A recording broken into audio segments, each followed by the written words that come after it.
पाकिस्तान के सीनियर अदाकार जावेद शेख का कहना है कि वो कभी भी प्लेबॉय नहीं रहे। हाल ही में एक डिजिटल इंटरव्यू के दौरान मेज़बान ने जावेद शेख से सवाल किया कि आपसे अक्सर पूछा जाता है आप कभी प्लेबॉय थे या हैं, इस पर आपकी क्या राय है।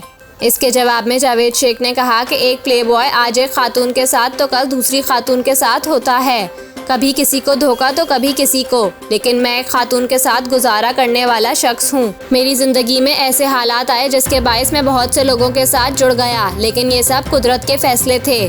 उन्होंने कहा कि मैं फिल्म टीवी इंडस्ट्री में 10,000 लड़कियों के साथ काम कर चुका हूँ, लेकिन कोई भी लड़की ये नहीं कह सकती कि जावेद शेख ने मुझे छेड़ा हो, नंबर लिया हो या फिर मुझे डिनर का कहा हो। मैंने कभी ऐसा नहीं किया। एक सवाल के जवाब में जावेद शेख ने बताया कि एक इंसान कई मर्तबा मोहब्बत कर सकता है। मेरा नीली के साथ गुजरा वक्त सबसे बेहतरीन था। वो एक बेहतरीन खातून है। मैंने कभी अपने ताल्लुक को नहीं छुपाया क्योंकि मुझे डर नहीं होता।